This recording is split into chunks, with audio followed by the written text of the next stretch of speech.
बिटिया मन में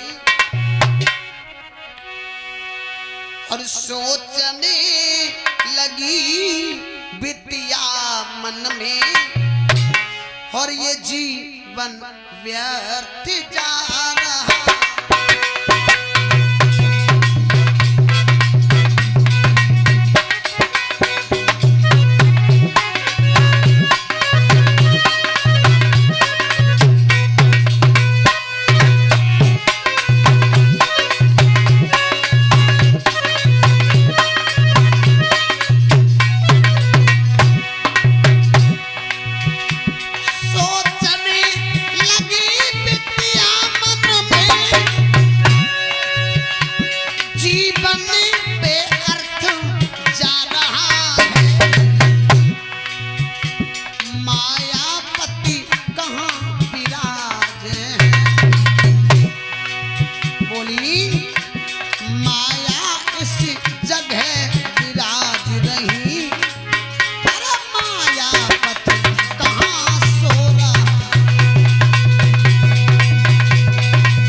भगवान कन्हैया का नाम रटना शुरू कर। कहने लगी अब तो बस मेरे तो घनश्याम है, दूसरा कोई नहीं, क्योंकि भगवान मेरे योगी राज कृष्ण जब दुनिया में आ गए हैं तो फिर अब मुझे उनके सिवा और कुछ नहीं चाहिए। रात दिन भगवान का भजन करती रहती है और बड़ी सुंदर सुशील सुकन्या हो गई। जब अवस्था उस अवस्था में पहुंच गई जहां पर माता पिता को अपनी पुत्री पर ध्यान देना चाहिए। आयु थी 16 वर्ष और इस अवस्था में जाकर के हर माता पिता को बेटी का ध्यान रखना चाहिए। याद रखना, हर घर में बेटी होती है, लेकिन बेटी पर हमको इसलिए नजर रखनी पड़ती है कि उस बेटी को एक दिन पराए घर जाना है, उसका कन्यादान हमको करना है। जिन माता पिताओं ने बेटी को जन्म दिया है ना, उन माता पिताओं से मैं कहना चाहूंगा कि बेटी जब सयानी हो जाए तो उस पर एक नजर आपको अवश्य रखनी चाहिए। क्यों? क्योंकि ये धर्म है हमारा, बेटी पर नजर रखना, बेटी के कर्मों पर नजर रखना, ये माता पिता का धर्म होता है। आज बेटी सयानी जब हो गई तो माँ ने देखा, पिता तो दरबार में रहते हैं, माँ ने देखा कि एक दिन रुक्मणी अपनी गुड्डा और गुड़िया से खेल रही और गुड्डा गुड़िया से खेलता नहीं सो हुआ कि मन में एक विचार आओ कि दोनों की शादी करवाएं। और गुड्डा गड़िया की दोनों की शादी करने लगी।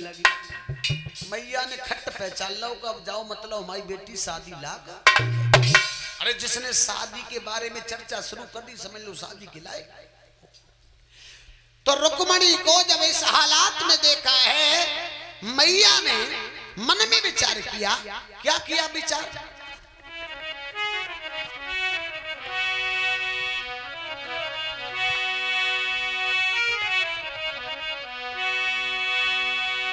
रानी ने मन में सोच लही,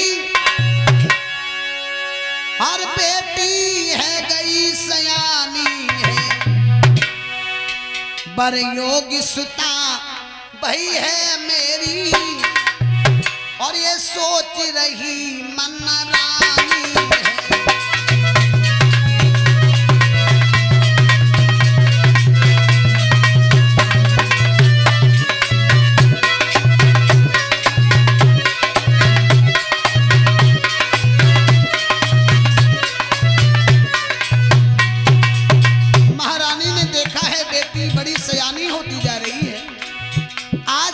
पति को बुलवाती हूँ और बेटी के बारे में पति को सब कुछ समझाऊंगी।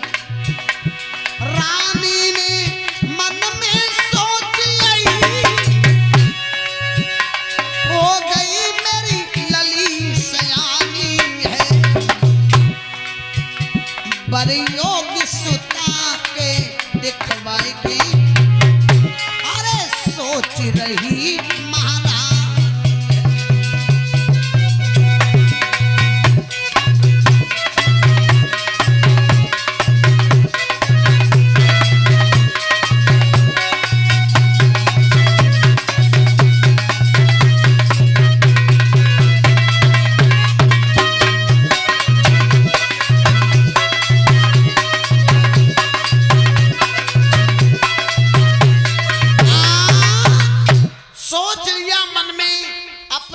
महाराज उसी वक्त बुलाना चाहिए, क्योंकि बेटी सयानी हो गई है। उनसे कहूंगी कल ही कोई सुंदर वर तलाश करो और बेटी के पीले हाथ।